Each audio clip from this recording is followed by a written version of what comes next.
श्रीमद् भागवत गीता अध्याय 1 भाग 3।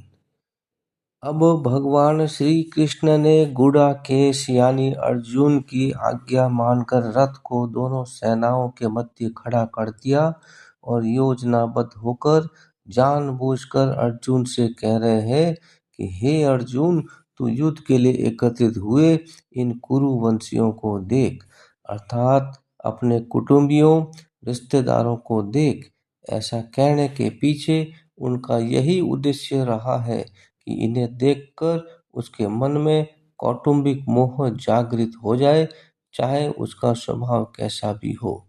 इस तरह अर्जुन को निमित्त बनाकर भावी कलयुगी जीवों के कल्याण हेतु गीता का महान उपदेश दिया जा सके।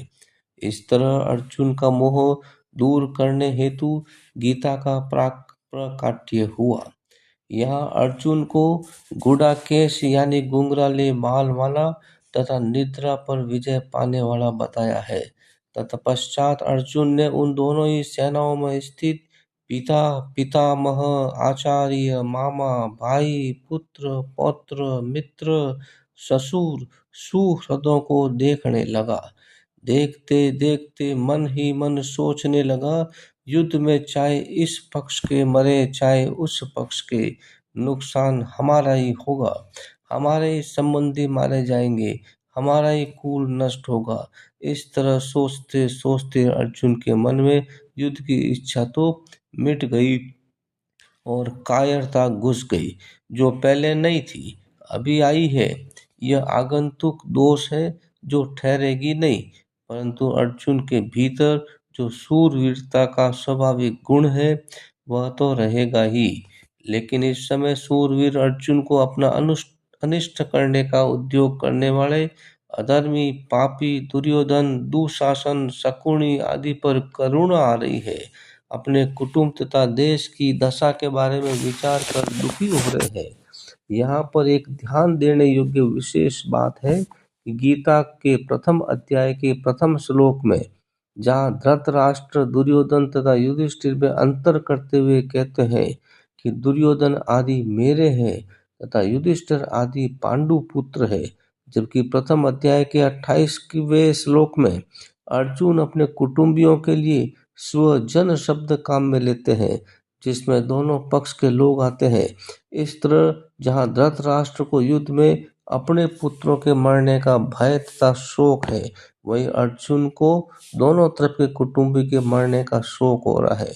वह कहता है कि किसी भी पक्ष का मरे है तो मेरा ही कुटुंबी। यह सोचकर अर्जुन असमंजस की स्थिति में पहुंच गया है। वह चिंतित, दुखी हो रहा है, वह भ्रमित सा होकर घबरा रहा है। उसे युद्ध में खड़ा रहना भी पाप मालूम दे रहा है।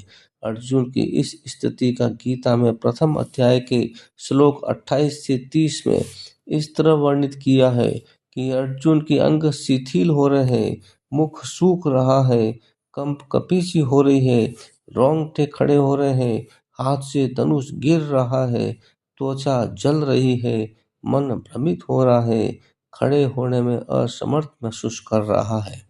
इस तरह अर्जुन इन सबको अपशकुन मानते हुए युद्ध का आरंभ तथा परिणाम दोनों को स्वयं के लिए, अपने परिवार के लिए तथा संसार के लिए हितकारक नहीं देखता है। अर्जुन कहता है कि हमारे मन में तो किसी तरह की कामना है ही नहीं।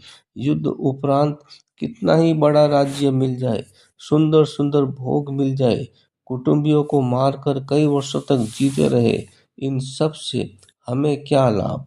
अर्थात ये विजय, राज्य, भोग आदि तभी सुख दे सकते हैं जब भीतर में इनकी कामना हो, महत्व हो। जब सारे कुटुंबी ही मर जाएंगे तो इन राज्य और भोगों को कौन भोगेगा, ये किसके काम आएंगे। ये सब हम अपने व्यक्तिगत हित के लिए तो चाहते नहीं, हम इन कुटुंबियों के लिए ही तो चाहते हैं।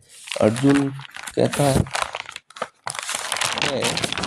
कि अगर हमारे कुटुंबी जन अपनी अनिष्ट निवृत्ति के लिए क्रोध में आकर मेरे ऊपर प्रहार कर मेरा वध भी करना चाहे, तब भी मैं अपनी अनिष्ट निवृत्ति के लिए क्रोध में आकर इन रिश्तेदारों, सगे संबंधियों को मारना नहीं चाहता।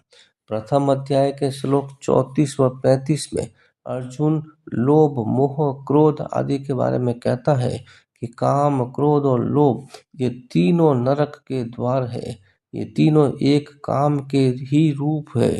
ये तीनों सांसारिक पदार्थ, वस्तु, व्यक्ति को महत्व देने से पैदा होते हैं। काम यानी कामना की क्रियाएं दो प्रकार की होती है, इष्ट की प्राप्ति और अनिष्ट की निवृत्ति।